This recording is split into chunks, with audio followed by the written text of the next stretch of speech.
Salve, salve, galera! Eu sou o Bruno. Eu que vos falo, sou o Felipe, né? E hoje a gente... Do nada. Eu que vos Eu que falo. vos falo. Você virou cerimonialista agora? Eu tenho um quê ali. Brunão, você já ouviu uma expressão que a galera normalmente fala assim, a gente só dá valor no que a gente tinha quando a gente perdeu. No que a gente tem quando a gente perdeu. Ah, tipo, só dá valor quando perde, querer não é poder. Tipo, querer não é poder também é uma boa Quem expressão. muito quer nada tem, não sei o quê. Aí, ó. Onde é o RH desse podcast? Eu tô cada vez mais confuso. Caralho. A questão é, normalmente, assim, a gente não dá muito valor quando a gente pode ter alguma coisa. Porque ela tá lá, a gente pode ter quando a gente quiser. Mas, cara, quando a gente não pode ter aquilo, parece que é aí que a gente mais quer. Ou, pior ainda, quando a gente mais precisa, né? Sim. E a história que a gente vai trazer... Hoje a gente vai falar sobre... Hoje é uma série que chama Nossos Causos. Que Uma história o Bruno que já você viveu trouxe isso? Sim, é uma Mas história... você, Fê, ou você vai me trazer a história de uma pessoa? Uma história de uma pessoa. É uma história de um quase cliente meu. Vamos falar assim, uma história de um quase cliente. E que a gente vai realmente entender o quão ruim é você não poder ter o que você mais precisa, independente de quanto dinheiro você tiver. Tá?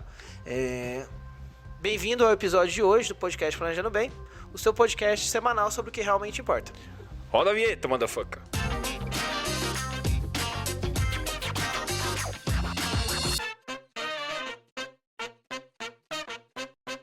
E antes da gente começar, eu queria dar aquele salve pro nosso patrocinador, a GRC Consultoria.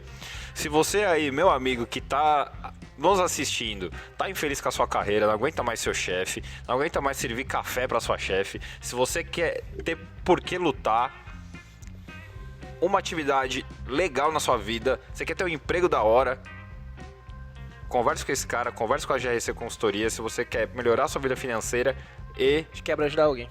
de quebra ajudar alguém ou alguém, muitas pessoas. Então, se joga no QR Code. E a Mariana tá rindo, não sei porquê. Acho que alguém. Por quê, amor? Me conta. Ele tá investindo. Muito bom. Que a gente traga retorno. Ele tá investindo na gente, entendeu? Porra, não é motivo pra eu estar feliz? Nesse QR Code que tava, enquanto o Bruno tava falando, você... Enquanto eu me empolgava, vê o lá, QR Code tá aqui na vai tela. direcionar direto pro contato com a GRC. Cara, esse aqui é, de novo, esse Qual aqui é que é um dos causos nossos, né? Então é a série Nossos Causos. O que aconteceu? Esse cara que eu vou contar a história é um conhecido meu, tá? Se não me engano, foi em janeiro de 2020. Ele teve um problema cardíaco. Janeiro de 2020, você nem tava na... Tava entrando. Entendi. Tava no processo de. Ele teve um problema cardíaco, que ele foi pro hospital pra fazer uma consulta, que ele não tava se sentindo bem, e os médicos não queriam deixar ele sair de lá mais. Ele precisava operar. E ele falou, cara, você me desculpa, mas eu vou sair, daqui uma semana eu volto. Os caras assim, você não vai voltar. Você não vai conseguir, talvez você não volte. Tipo, ele falou pro médico isso. Ele falou, daqui uma semana eu volto. não tenho tempo pra isso, eu não tenho tempo pra me cuidar, eu vou embora daqui. É que não era isso, assim, às vezes eu falo pros meus clientes, que às vezes a gente... O problema não é só a gente ir embora, que embora a gente vai, isso é certeza, né? Uma hora a gente não vai estar aqui mais. O problema é se isso for muito de uma vez, muito rápido e causar problemas para as pessoas que ficaram mais do que a gente imaginava. Então o que era a questão desse cara? Ele tinha muito BO para resolver.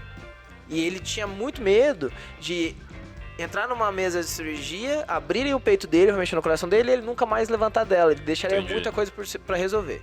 Então ele saiu, voltou. Eu lembro que eu encontrei com ele nessa semana. Ele não se mexia direito. Tipo, ele o medo dele era morrer na cirurgia? Nessa época, sim. O medo dele nessa época era morrer na mesa de cirurgia. Porque assim, ele chegou na sexta, era pra ele ter operado na sexta, tá ligado? Ele falou, não, semana que vem eu volto. Curtiu o final de semana. E aí ele saiu, ele foi, resolveu tudo que precisava resolver e voltou. Tá? Esse cara, ele tem mais de 40 apartamentos em São Paulo. Ele tem apartamento fora de São Paulo, ele tem outros tipos de bens.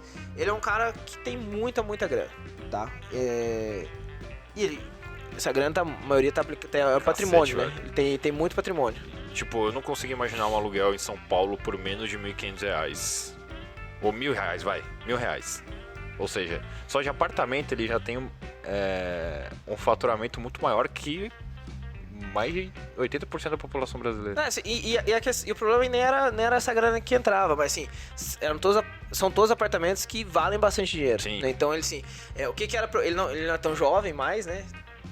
Tava entrando no coração no hospital, mas ele tem a preocupação de passar os bens dele pra frente. Porque a preocupação é o que a gente normalmente consegue resolver com os nossos clientes, que é a sucessão patrimonial. Mas ele já tinha essa preocupação, Fê? Ou ele passou a ter essa preocupação depois que ele teve que entrar no hospital e não sabia se ia sair? Eu acho que agravou. Ele começou a se preocupar mais depois do que aconteceu, né? Eu acho que vi a vida passando na frente dos meus olhos. Louco, ele começou a se preocupar mais depois disso. Mas não que já não fosse uma preocupação, porque ele é empresário, ele sempre entendeu o tamanho das responsabilidades que ele tinha em cima do patrimônio que ele estava construindo, né? E aí, já estava trabalhando como life planner, eu fui trocar ideia com ele para tentar entender o tamanho do buraco. O buraco, quando a gente vai falar de sucessão patrimonial, no caso dele, era um buraco muito grande. Velho. Eu não diria nem que é um buraco. Um cara que tem 40 apartamentos é um penhasco, né? Um buraco. Ele é casado, né? Ele é casado há muitos anos, com união parcial de bens. E a esposa dele não tinha os mesmos problemas de saúde que ele. Então, quando a gente sentou para trocar ideia, para levantar patrimônio, para ver o que dava para ser feito ou não, a gente já faz uma análise médica antes, né, de consultar a seguradora. Quando eu fiz essa análise médica e levei para a seguradora, a primeira coisa que eles falaram é que é a rejeição total, ele não poderia ser cliente. Não, conclui, depois eu pergunto. Tá, não é só por causa do problema no coração, ele também é diabético. Ah, tá, beleza, era isso que eu perguntava. Era isso que você perguntava? Podia ter perguntado. Ele também é diabético, então essas duas coisas impediam que ele pudesse ser cliente. Ou seja, não importa o quanto dinheiro ele tinha, o tamanho do patrimônio que ele tivesse, o que compra o seguro de vida não é dinheiro, é saúde. Entendi. Então ele não tinha. Vamos criar uma linha aqui. Era um cara de muito patrimônio, um ativo imobilizado desgraçado embaixo do CPF dele, teve um BO de saúde, foi parar no hospital, cacete, tô com medo, o que vai acontecer com a minha família se eu morrer? A partir disso ele foi conversar contigo, conversando com você, ele entendeu que a solução que ele achava que ele poderia ter, na verdade ele não pode. Exato. O que ele mais queria... Assim, cara, isso que é complicado. Quando a gente vai falar com os nossos clientes, a gente vai... No final do dia, a gente vai levar uma proposta de um apólice de seguro de vida pra pessoa. E a galera fala assim, cara, não quero. Cara, esse cara que muito provavelmente tem mais grana do que todas as pessoas que falaram não, é a coisa que o cara mais quer na vida dele. E ele não pode ter. Então é justamente isso. Na hora que ele mais queria, que ele mais precisava, ele não pode ter. Porque, de novo, ele não tem saúde para, né? Então, o que a gente fez na época? A gente pegou a parte que era a responsabilidade da esposa dele, a gente fez um seguro com a parte dela. E a dele, cara, assim, ele tá meio que vivendo risco. Entendeu? Ele tá criando uma hold, mas a gente sabe o tanto que isso é caro e demorado e burocrático. Até ele integralizar tudo, Vão muitos anos. Nossa, e é muito apartamento. E como a maior parte dos ativos dele, mais de 50% tá em imóvel, ele vai ter que pagar imposto em cima disso. Então, assim, não vai ser barato, mas é a solução que ele tem. O dinheiro nesse caso não é tanto problema. O problema é pagar esses impostos. O problema é se acontecer alguma coisa com ele. Até integralizar tudo. Até integralizar, ele vai tendo grana, ele vai tirando o próprio patrimônio e pagando. Só que se ele falecer, o patrimônio que não foi integralizado, que não tá dentro da holding, ele tá bloqueado. E assim, basicamente a gente consegue resolver isso de 3 formas. 4, né? Com a holding é uma delas. A holding, uma previdência privada, que ela também pode ser usada para pagar um inventário, mas sim. Eu tenho um grande amigo, pra mim muito sábio, que ele sempre fala isso, que ninguém guarda dinheiro pra coisa ruim, é o Bruno. Ele sempre fala isso, então assim, ninguém faz a previdência por causa disso. Se você guardar dinheiro pra coisa ruim, você tá guardando errado. Tá guardando errado. E FGTS, o FGTS ele também pode ser utilizado, porque ele também não é inventariado. E o seguro de vida. Hold, ele já tá tentando fazer. FGTS, ele é empresário, então assim, ele nunca pagou, então tipo, não é uma opção. Previdência privada, ele tá pagando, só que assim... Ele paga por mês, Fê? A previdência? Acho que sim. Tipo, ele não fez um aporte, um exemplo. O cara, ele vendeu um imóvel, pegou a grana, colocou na Previdência pra dar liquidez pra família. A previdência dele não é pequena, mas ele tá crescendo a previdência. Mas a previdência dele que ele queria era pelo motivo que todo mundo faz, que era pra poder ter uma tranquilidade lá na frente. Sim. É por isso que ele não deu uma pancada. Então hoje a previdência pode ajudar com um pouco, a integralização, à medida que for sendo feita, vai ajudar com mais um pouco. Mas o que mais resolvia, que ele mais queria, que ele entende que é o mais barato pra ele, que é o seguro, ele não pode ter, né? Você acha, Bruno, que assim, as pessoas que você conversa normalmente, elas entendem quando você explica a questão do congelamento de risco, como isso é importante, que eles avaliam isso de uma forma correta? Você acha que tipo, beleza, caguei? Cara, na realidade, eu acho que existem fases. No primeiro momento, as pessoas estão cagando pro congelamento de risco. A gente fala, entra por um ouvido, para algumas pessoas fica lá dentro no inconsciente, ela vai perceber depois, com o passar do tempo e revisões que a gente faz da pólice. Isso já aconteceu comigo. Principalmente se ele tiver acontecido uma coisa, né, com a pessoa. Eu ia chegar nesse ponto. O cara que já teve algum caso na família, dá um pouco mais de lupa pra esse tipo de negócio, entendeu? Tipo, opa, sei lá, se minha mãe tivesse um seguro e ela tivesse esse problema de saúde, ela continuaria tendo seguro.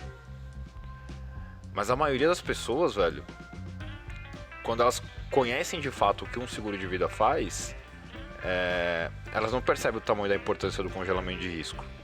Essa é a minha visão e o que eu passo como no meu dia a dia, entendeu? Eu não acredito que seja o congelamento de risco que faça elas comprar, mas eu acredito que seja o congelamento de risco que faça elas manter. Ok. Porque talvez ele não possa ser cliente de outro lugar e tudo mais. Sim, Exatamente, entendeu? Não, e tem outra questão também, quando as pessoas pensam em cancelar. O congelamento de risco evita que uma pessoa cancele uma pólice de seguro de vida. Mas ela já tem tido algum problema ou antes? Não, mesmo sem ter. Tá. Mesmo sem ter. Só que, aí a gente vai se aprofundar muito e espremer muito essa espinha. Porque, por exemplo, uma pessoa que tem uma pólice e ela nunca foi revisada, ela nunca foi acompanhada pelo profissional que está atendendo ela, aí do nada surge uma entidade canceladora do seguro e fala para ela cancelar. Fala, eu quero cancelar. O cara pode falar do congelamento de risco, o cara pode matar ela, pode matar o pai, pode matar a mãe, pode fazer o que for, que, velho, ela vai cancelar. Ela vai cancelar e foda-se. Agora, uma pessoa que tem um acompanhamento, ela vem sendo lembrada, ela vem sendo assistida pelo profissional que atende ela, se em algum momento ela tiver dúvida se ela vai continuar com aquela pólice, o congelamento de risco vai influenciar na decisão dela de não cancelar. Esse é um ponto muito interessante, porque assim, não é normal as pessoas ter o congelamento de risco, tá? Inclusive, se quiser saber um pouco mais sobre congelamento de risco, a gente tem um episódio sobre ele. Vamos explicar brevemente. Vai colocar o link aqui em algum lugar. O que é o congelamento de risco, porque às vezes alguém tá caindo aqui de paraquedas no YouTube. O congelamento de risco é assim, de novo, tem esse episódio aqui que ele vai te explicar bem melhor. Mas o congelamento de risco com o qual a gente trabalha é assim, a partir do momento que você vira cliente, que a seguradora ela compra aquele risco seu, aquele risco ele é congelado, ou seja, nada que acontecer com a sua saúde ou com os teus hábitos dali pra frente que impactasse em novas contratações de seguro, vai refletir na tua pólice atual, ou seja, você não perde o que você já conquistou, você pode não poder ser cliente mais, mas o que você já tinha, ninguém te tira, basicamente isso né, Bruno? Então assim, eu também vejo dessa forma, que a galera, quando eu falo congelamento de risco, poucos têm essa noção de o tanto que isso é importante, sabe? Não é tão simples. Não é tão simples explicar o tanto que isso é importante, até você viver na pele, né?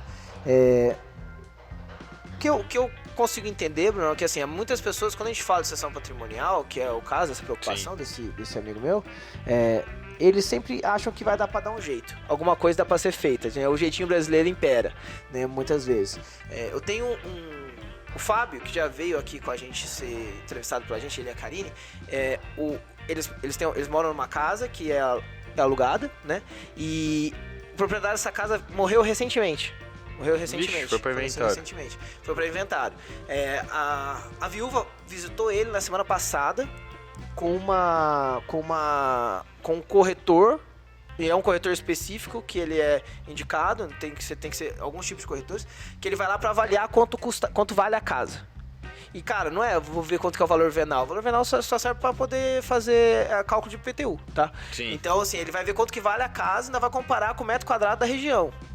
Ou seja, não é jeitinho, não, mas essa casa aqui, se eu falar que vale 100, mas ela vale 1 milhão, eu vou pagar em cima de 100. Não, cara, você vai pagar em cima de 1 milhão.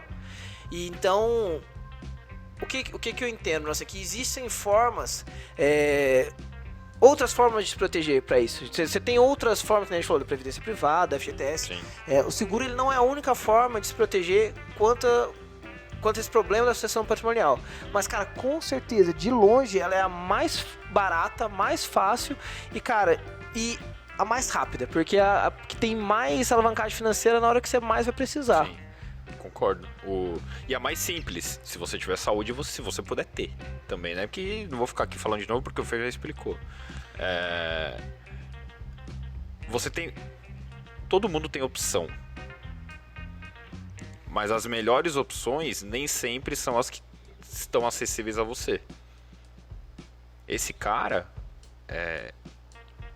ele tem opções, que foi o que eu acabei de falar. Tem cartas pra jogar na mesa, mas a melhor já foi ele é um cara que, um cara que comprou 40 apartamentos, rasgar dinheiro, pelo jeito não deve ser um defeito dele. Entendeu? Então, o fato dele não poder ter a melhor solução e a mais barata, com certeza é um motivo, não de frustração, mas do cara valorizar. Mas isso super pesa pra ele, mano. Isso super pesa pra ele. Do cara valorizar. E aí, talvez isso seja um pouco subjetivo demais, porque você tá aí assistindo esse episódio e fala, cara, mas eu não tenho nenhum problema de saúde, não conheço ninguém que nunca teve. E tudo bem, velho. E tudo bem. Sorte é sua, né? Só que, eu falei isso, acho que na entrevista do Felipão. O custo do reparo, você consertar alguma coisa, sempre vai ser muito mais caro do que você se precaver e se preparar pra isso. Eu vou dar um exemplo imbecil. Um dia eu tava treinando. Você lembra quando eu quebrei o pé? Lembro. E o meu coach do 3x3 falou, cara, compra a tornozeleira XPTO. Aí eu fui lá no Mercado Livre, 300 pau a tornozeleira. Eu falei, não vou comprar. Nunca machuquei o pé, nunca torci o pé.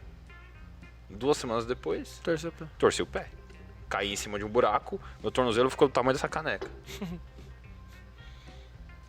Aí eu gastei fisioterapia e não sei muito o que, mais 300 remédio, e gelo, e mais a tornozeleira, porque aí eu fui lá e comprei. Só que a tornozeleira não é igual ao seguro. Eu tive acesso à tornozeleira. Hoje, se quiser, você vai lá e compra. Esse cara que você falou, ele não pode ter a tornozeleira, ele não pode ter o seguro. Entendeu? E por que eu tô falando disso? Eu falo, velho, não é porque você nunca viveu determinada situação que você não tem que procurar uma solução pra ela. Entendeu? Então, a lição dele pode servir pra muita gente. E não deixe que a lição dele seja algo igual que vai acontecer com você. Tome uma atitude de adulto. Se você quiser saber, se quiser trocar uma ideia, quiser entender se qualquer risco de saúde que você tenha, coisa que você já passou, talvez familiar, você te impede ou não de ter uma proteção, de ter uma apólice seguro, manda uma mensagem pra gente no direct, manda nos comentários aqui, a gente tenta ajudar da melhor forma possível e assim, não tem custo, a gente faz isso porque a gente é o jeito que a gente consegue ajudar as pessoas. Os avisos finais? Tá. Se você tiver alguma história também pra mandar, Tá, foi pra mim mesmo. Você gostou?